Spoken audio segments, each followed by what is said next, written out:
That time, I want to start off with. Oh, they down here. I put them all the way down there, right? We'll start off with telling you, boom, the property strategy is up, you guys. I'm so excited about this book. I'm telling you, I gave you guys the entire blueprint to really how to buy property for as little as $500 with no credit, absolutely at all. It's exactly how I built my real estate empire. I owned it one time over 150 properties. You guys, my students bought over 3,000 properties. We have a guaranteed wealth unlock, how to get double-digit returns. Really in almost every state in the country through the government. Then we got over-the-counter strategy, guys. I got 7 books that I'm so excited about. And I wanted to start off with that, guys. But these are the 3 main books right here, you guys. But the great thing is that I'm giving away free books. Like I'm giving away 1,000 books, guys. 1,000 books. She's gonna kill me because I keep saying guys, but I'm giving away 1,000 books, 1,000 books giveaway. Guys, go to financialmoses.com. There's absolutely no catch. I just want you to come and celebrate with me as we release the launch of these 7 book series, guys. We call it the secrets that it is the secrets to tax liens and deeds library. This is the library right here. And yeah, it's really I mean, you can't I can't even put words to even begin to tell you how excited I am about, what God has been able to allow us to do. So yeah, let's get started, you guys. So today we're talking about how to get unstuck, right? And um, if you didn't hear yesterday's message, I really want you guys to go back and watch it. We were talking about um, really that God has more for you. And I was sharing about the seasons of my life when I really did not know what was next. It was like I would wake up in the middle of the night, right? And I remember, man, I was wake up in the middle of the night, I fall asleep on the couch. If y'all don't know me, that is like part for the course for me. Like I'm always falling asleep on the couch, and then it'd be 2 or 3, 4 o'clock in the morning. It's like, okay, I'm going to get in my bed, and I'm walking to the bedroom. I still remember this so much, and it happened so many times. And I would just think to myself, there has to be more to life than this. Like I would really think that. And I was just stuck. I was unhappy. I wasn't really living my best life. What's going on, Elizabeth? Good to see you. Guys, by the way, if you guys have not sent me a shout out, go ahead and send me a shout out in the chat. I will respond. I personally will respond to your chat to your comments in the chat. I promise you. But yeah, I would wake up in the middle of the night, man. I'd be like, man, there has to be more than life than this. And I was just unfulfilled. I was unfulfilled spiritually, financially. I was unfulfilled emotionally, psychologically, just in every fashion of my life. Now, I was going to school at the time. I had a decent job. I had, you know, at that time, probably 2 or 3 girlfriends, and I was miserable. Like you would think that, like that's like normal. I was miserable. And just living, the basic life, the check, go to work, pay your bills, go to work, pay your bills, go out on the weekends, go party or go spend time with friends, go to the game. We did something and I was just miserable and I didn't even know why. And I found out really that, that there was so much more inside of me than just going to work. Is anybody ever felt like that? Like, felt like that there was just so much more inside of you than just not only just going to work, but living paycheck to paycheck, or even the social circles that you ran in, or I just knew that there was more to life that I wanted to live. Can y'all please stop? I knew there was more that I wanted to live, and it was unfulfilling, and I didn't know how to get to it. Like I knew that God had more for me, but I did not know how. I didn't know how to live it. I didn't know how to get to it. I didn't know. I was just lost. And what I found out, you guys, is that there is a trick of the enemy that we all sign up for. And I really hate to say this because it gives so much credence to the enemy, but I want to say it. because y'all know I don't know how to hold my peace. Um,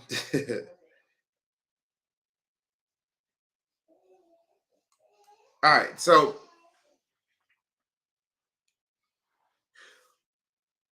our culture, American culture, our culture is designed to trap you to live beneath your purpose from the day you start school. Preschool, kindergarten, elementary, middle school, high school, college, all of it is designed, hear me, to have you live beneath the purpose and the intentionality of what God has for you. Now, let me explain it, right? I had done it, guys. I followed the system. I got good grades. I was, did the athletic thing, did the academic thing, did the college thing. I was miserable. I had the girlfriend thing, and I was miserable. And I didn't even know I was miserable. I just knew, like, I was like, it's got to be more to life than this. Like, something's wrong. And I was stuck. That's the best word I know how to put it. Does anybody know what stuck is? Put a number 1 in the chat if you know what stuck is. Like, just put stuck, STUCK, in the chat. If you ever been stuck, need to get unstuck. If you stuck now, if you know what I'm talking about, just put stuck in the chat, right? So from the day, you ever wonder, all right, I see you, Elizabeth. You ever wonder why nobody teaches purpose really inside or outside the church? Like, see, I really want y'all to think about this.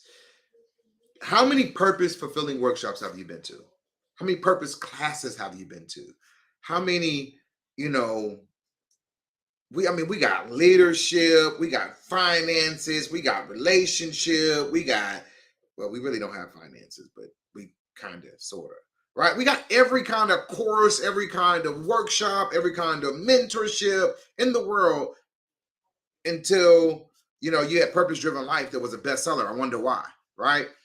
Because when we enroll in school, hear me very carefully, guys, because I'm not against education, but our education system is broken. Yes, stuck becomes depression and anxiety, Elizabeth. I definitely agree with that. When you enroll in school, you're literally signing up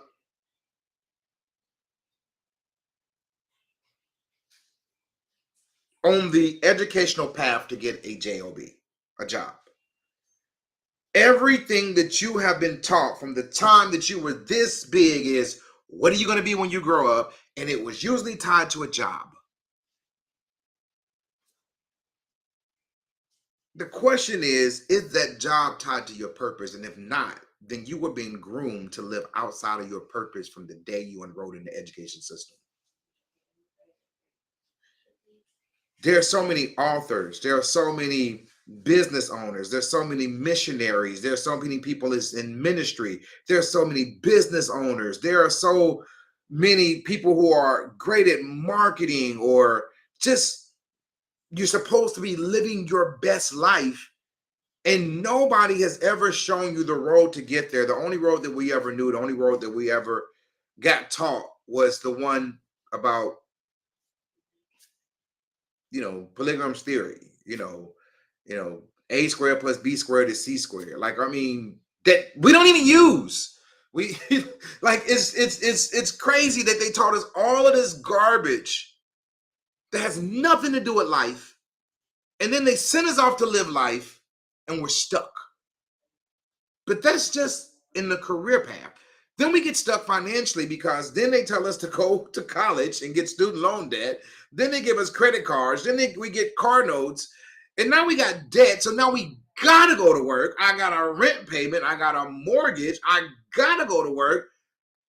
So if I'm spending, watch this, if I'm spending an hour going to work, that's the average commute today is 45 minutes to an hour. Spend an hour going to work, an hour coming home, that's 2 hours. I spent 8 hours at work, that's 10 hours. I spent 8 hours sleep, that's 18 hours. I ain't ate yet. Let's put an hour for lunch and an hour for dinner, and we say you skip breakfast, right? So you at 18 hours out of 24 hours. No, it was 18 before, and I put you at 20 out of 24 hours. You got 4 hours left. Like, I really want you to get like you have 4 hours left. What happens to those 4 hours? Are you gonna watch TV? You're gonna talk on the phone. You're gonna visit friends. You're gonna see your boyfriend. You're gonna see your mom and them. You're going to church. Like, you literally have 4 hours left. You're gonna spend with your kids. You got homework. You got to get ready for the next day. You got 4 hours. So when are you supposed to be intentional with living your purpose? When are you supposed to be intentional with getting out of the rut or getting unstuck? When are you supposed to be intentional? Guys, it was never supposed to happen. You were groomed to work for someone else the rest of your life or for 40 years and then retire on 40% of what you made when you were already living check to check to begin with. We all signed up for that. I signed up for it. I was miserable. Oh my God, you didn't understand. I was miserable. And thank God he rescued me. Like yeah, he rescued me. I stumbled up on tax liens and deeds, you guys, and that's really why I just poured so much into these books because I know that there are people out there that was just like me, guys. I stumbled up on tax liens and deeds. I went to an auction and bought a property for $300, and I was able to, after literally just continuing being persistent and going and going and going and going and going and going and going. It was like that story is just a remarkable story. Um,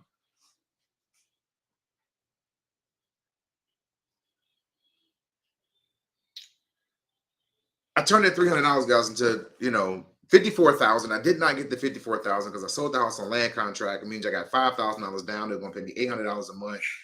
And after about 2 years, they ended up not, being in the house anymore. So I was able to repossess the property, not even repossess it. Actually, we just did an eviction. So that property, but I took that $5,000 and went back to the auction. About two more properties for a total of 600. I bought houses, two houses for $600. So now I have three houses for a total of $900. I need you guys to understand this. Like, this is real. I know you guys are like, wait, you bought three houses for less than probably what you're watching me on? You watch me on a tablet, a cell phone, it probably costs $1,000 or more. Or a computer that costs more than $1,000 or more. Yeah, I bought three houses for less than what you're watching me on, you guys. I want to show you exactly how I did it. But this is how I got unstuck. Now, let me tell you what happened with that, though. When I got unstuck, it got rid of the JOB.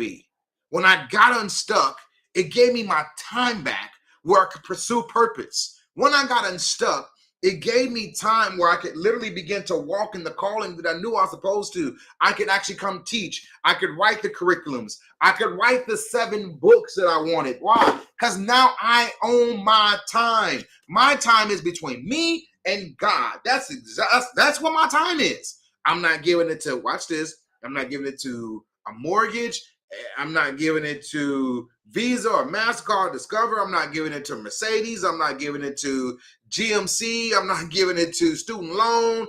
I own my time because I own my money. I own my job. I own my career. I own everything. How do you get there? You get there with one step at a time. You get there with a decision. You get there with a commitment. You get there with a plan and begin to execute the plan. It's not going to happen overnight. What's going on, Shauna? Good to see you, baby. I haven't seen you in a minute. Good to see you. But it gets there one step at a time, y'all. I promise you, God wants you free. Now this is the fact. This is what I want to get, and I want to relay to you, right? It's like, okay, where is the biblical reference to what you're saying? I get it, right? So here's my biblical reference. And and everybody in chat, I want you, help a brother out, right? Name me somebody in the Bible who we are to emulate that had a job.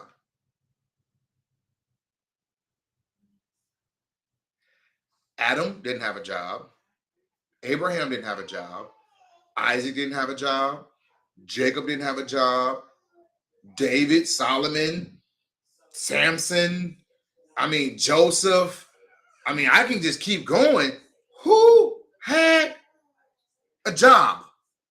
All of them were entrepreneurs, or they were kings. They all were business owners. Jesus was a carpenter. Peter was a fisherman. They owned their own businesses. Paul was a tent maker. They owned their own.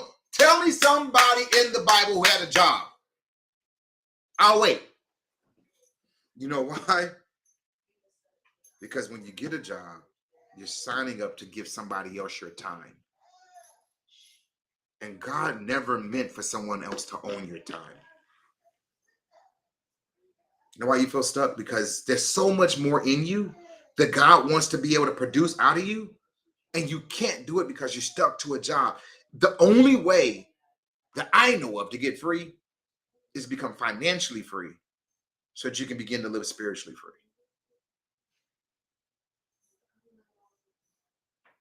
I really want y'all to think about this.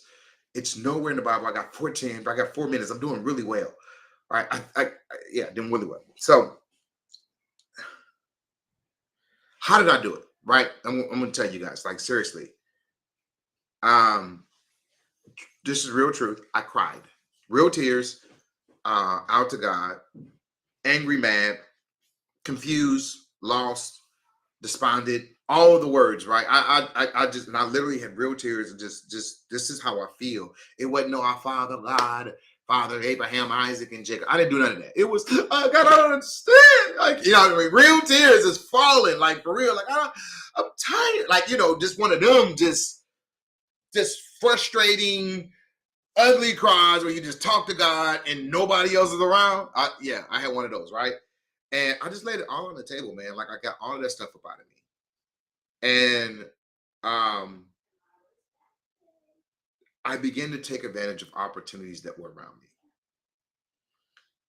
I did not share it yesterday. I did not start in real estate trying to be a millionaire. That was not the intention. I started in real estate because I needed a place to live so I could stop living in sin. I was living with a woman. Like, I did not want to be on my auntie's couch. This girl said, you can live with me. I was like, bet. Right? Moved in with her. Now I'm living in sin.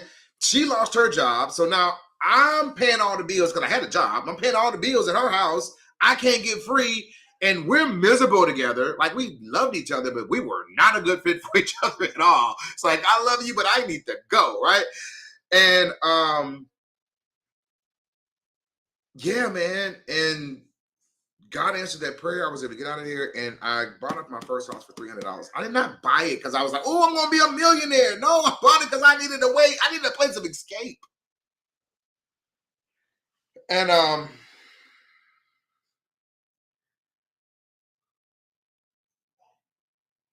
just slowly, man, I just kept doing the same thing over and over again. I found something that worked and kept doing it over and over and over again. And then I took that step, and I was like, I'm leaving my job. It was scary. I was really unsure. I believed in myself enough to make the leap and make the jump and make that step. But I'm gonna be honest with you, I was scared. I really was. But I can tell you that that was the best decision I ever made because I got unstuck. I got unstuck and I began to walk in purpose and walk in ministry and walk in love and walk in kindness. And I found a whole new relationship with God. And it was it was because I had my time back. The enemy has stolen your time through a job. I know y'all want to hear this. I'm telling you, I know y'all want to hear it. But that's not seriously. He stole your time through a job. And the job stole your time through your obligations called debt. So how do you get debt free? All right. Or how do you get unstuck? Y'all ready for this? I need y'all to put ready in the chat if you're ready for this, right? If you guys gonna replay, it's okay. Go ahead and put ready in the chat. How do you get unstuck? See, many people are like, oh, okay, well, this is Dave Ramsey, Susie Orman, and all the other financial gurus out there. So I'm going to tell you how to get unstuck. You need to save 10% of what you make, and then you need to go put it into a compound interest formula, and then you need to get out of your debt, and then you need to, all that's a lie. It is a lie. It is all a lie. Don't do none of that. Don't. If you do that, you're going to stay in the same situation you've been in. You done tried it, and you still broke. It don't work. Let's bring up 2 Kings chapter 6. It's in the Bible. 2 Kings chapter 6. Y'all remember this story, right? All right.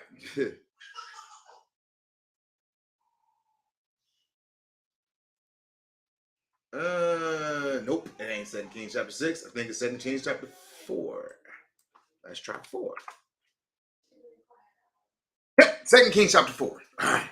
I hope y'all still there with me, right? Let me make sure because I don't have that screen up no more. Right? Elizabeth said, how you gonna save anyway when you don't got it? Don't that make that right? It don't even make, guys. I'll show you. All right, I'm gonna take an extra 3 minutes. Can I have an extra 3 minutes? I know I only supposed to be 20 minutes or less. I'm at 19 minutes. I'm at 20 minutes now. I'm supposed to be closing. I suck at this time thing. Can somebody help me with the time thing? I ain't even talked about the book. I got to talk about the books before we even leave. All right, it's Friday night. Evidently, you ain't going out anyway because you listen to me. So we might as well just kick it on here. All right. So can I help y'all understand something real quick? This is the setup. All right. This is the real setup. This is it don't make sense, right? You got 100% of what you make. I just want you to just do the math with me. Just follow me, focus with me, follow me. You get 100% of what you make. You with me? All right. If I say, okay, 30% of what you make is going to go to taxes. It's really like 33%, but we're just going to say 30%. If I got 100, I got to pay 30% the taxes. How much do I have left? I have 70%. Stay with me. Then they say 30% of what you got should go towards housing. Okay, 30% goes to housing. I got 70%. I got 30% going towards housing. How much do I have left? I have 40%. Then they say, oh, another 20% of that should go towards debt. Car note, credit cards, student loan, all that kind of stuff, right? Another 20% goes towards debt. Okay, great. I got 40% minus 20%. I now have 20% left. I got 20% left. Then they say, well, you should save 10%. Okay, well, I'll try to save 10%. But then I got 10% left. Then they say, oh, yeah, you got to tithe. Oh, okay, I'll tithe. Now you have nothing left. But y'all, you ain't ate. You ain't paid any kind of insurance. You ain't bought any food. You ain't put no gas in the car. You haven't paid that child care. You haven't done anything. You ain't paid cell phone, cable, electric, utilities, nothing. So their system don't work. Period. It don't work. Just don't. I'm going to teach something that's so contrary to anything that you've ever heard that when I tell you, you're not going to believe me. And I just want you to pray about it. You're not going to believe me. You're not. But I'm just going to give you the word. Right? The cry of a certain woman, 2 Kings chapter 1, 2 Kings chapter 4, verse 1 says, the cry of a certain woman of the wives and the sons of the prophets unto Elijah, saying, my servant husband is dead. Thou knowest thy servant did fear the Lord. The creditor has come to take him to my 2 sons to be bondmen. Guys, the creditor has come to do what? Take my 2 sons to be bondmen. Guys, her husband was in debt. He died. He did not pay off his debt. And so back in these days, the debt now fell on the family. And now the sons are going to be taken away into slavery to work off the debt. This woman is like, yeah. But watch this. She came to the prophet for a hand out, and he gave her a formula for a hand up. Y'all better hear me. Elijah said it to her, what you want me to do about it? That ain't what he said. He said, what should I do for thee? Translation, what you want me to do about it? Right? Like, she was looking for a handout. Like, anytime you go to the preacher telling him that you got a financial problem, you usually want, right? He was like, okay, I'm not going to give you the fish. I'm going to teach you how to fish. Now, watch the formula. The husband had consumer debt. So I need y'all to put consumer debt in the chat. I'm telling you, I'm going somewhere with this. This is going to change your life. You're not going to believe me. I want you to pray about it and then come back and be like, man, God gave me revelation on that. Consumer debt. Somebody say, right? Consumer debt's a no-no. But I need you to put it in the chat because I need you to make sure that you're following me. Say it out loud with me. Consumer debt. We don't want it. It's a no-no. That is consumer debt is your car note, your credit cards, your student loans, that boat, that whatever else, all the stuff, your TV that you financed, and that 0% for the first 18 months. Then they're gonna tack on 100 million%. That's all the way back to the beginning. Going it up there, all that stuff, right? Consumer debt. Don't want it. But then he says, do you even have an inventory of what you have in your house? Do you really know what's in your house? Now, this is the part where I want you guys to get it. He said, I'm going to set you free, but I'm not going to be the one to do it. You're going to be the one to do it. Not only are you going to do it, I'm going to give you the plan. You're going to execute the plan, but when it's all said and done, you're going to be in the same position that Abraham, Isaac, Jacob, and all the rest of them were in, a business owner. Because that's how you get unstuck. What do you have in the house? I just got a little oil. We in there. I just got a little cookie dough. We in there. I just got a little cupcake mix. I just got a little chicken. Go sell it. But that wasn't all that happened. He said this. He says, I want you to go get back into debt. Now I know y'all like, what? I can't make this up, y'all.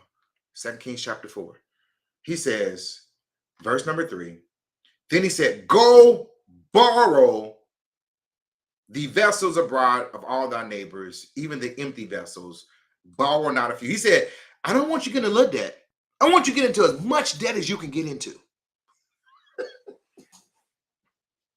I know y'all like, wait, what? I didn't make this up. This is the prophet's formula to how to get this woman unstuck. She had bad debt, consumer debt, not there. He says, in order to get out, see, I'm all for debt-free living because the Bible talks about it. Owe no man nothing but love. But debt-free living is not first base. See, you put first base is debt-free living. That's not. Debt-free living is third base. We got to go to base number 1 and base number 2 before we get to base number 3. Because if you do base number 1, okay, let's just get back.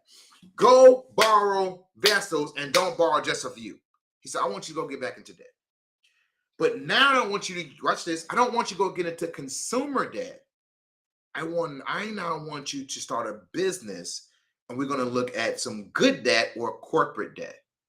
Corporate debt is not just business credit. All this business credit stuff, I'm not talking about that. He says, I want you to get into debt that's going to bring in money and not debt that's going to cost you money. I want you to get into debt that's going to bring in assets so that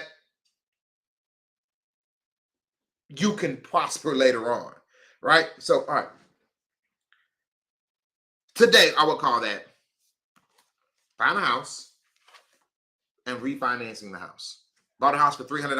I fixed it up, got a loan, fixed it up, and now this house is worth $100,000. I got a $15,000 worth of debt on it, $20,000 worth of debt on it. I'm going to refinance it at $75,000, 75% of the $100,000. I now got $60,000, and now I can actually go buy another house.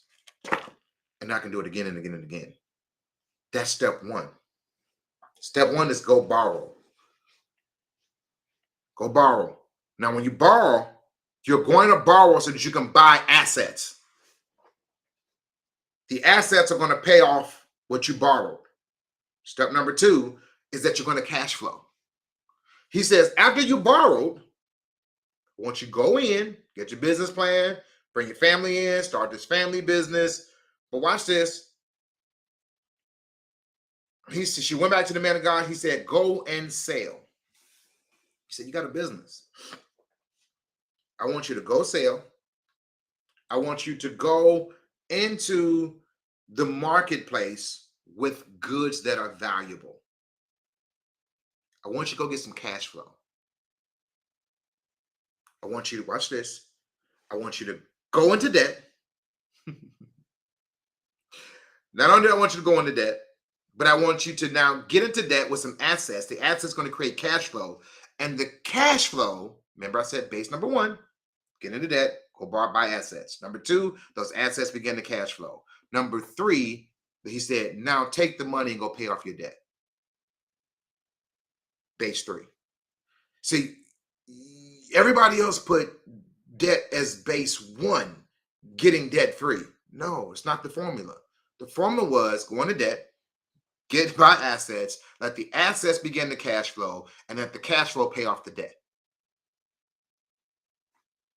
And then watch this. The Bible says, I'm not making this up. The Bible says that, and she tried to say, go sell it. And he said, and it fell on that day that Elijah the Shemanite, where the great woman, where she constrained him to eat bread and blah, blah, blah, blah.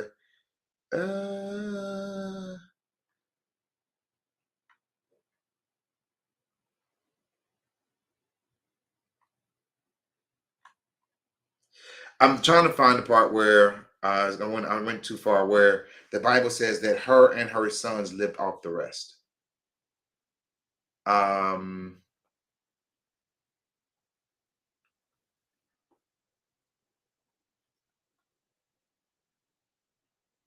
sorry, it's right here, verse number 7. It says, then she came and told the man of God, and he said, go sell the oil, pay thy debt, and live thou and thy children off the rest. He says, your business, these assets are going to be generational, where you can now literally live off the rest. Guys, do you really think that these houses, guys, I owned 150 houses at one time. Do you think if something happened to me, my children could live off the rest? Do you think their children can live off the rest? A good man leaves a what? An inheritance for his children's children. How do you get unstuck? You follow the formula in 2 Kings chapter 4. I'm not making this up, y'all. Like, it's in the Bible. That's how I got unstuck. That's how you can get unstuck. Listen, I want to give you my strategy on how I got unstuck, guys. And when I say I'm going to give it to you, I mean literally give it to you. I got a party. Go to financialmoses.com. I'm having a party. We're going to kick it. Like, if you too saved to hear some OJs and some old school, don't come, because we're going to kick it. Live music, live DJ. But we're going to kick it, guys. We're going to actually introduce the property strategy, over-counter strategy, guarantee wealth unlock, fast track your wealth, your state-by-state guide, ultimate guide, and then we're going to talk about tax deed secret uncovered. And I don't even see the myths one in here. Where is it? Oh, the untold truth is right here. Like, all of these are 7 books, guys. We're going to be doing it, guys, and I'm giving away 1,000 books for free. I'm literally going to give away 1,000 books. We are believing God for 1,000 people to be in attendance. Our webinar will hold 1,000 people, so we believe in for 1,000 people to be in attendance. We're going to party. We're going to kick it. And we're going to give away 1,000 books to every single person that's there. And you get to pick which book you want. I would probably recommend it be one of these 3, though. Guarantee Wealth Unlocked. This is for double-digit interest rates. Over-the-counter strategy. This is how you go in and buy property over the counter, or the property strategy. Honestly, it would be this book. I'm telling you, I gave y'all the sauce in this book. This is everything. That's how you get unstuck, you guys. I thank you guys for staying with me. I am now officially 13 minutes and 34 seconds over, but I hope you guys enjoyed this. We'll talk more about it.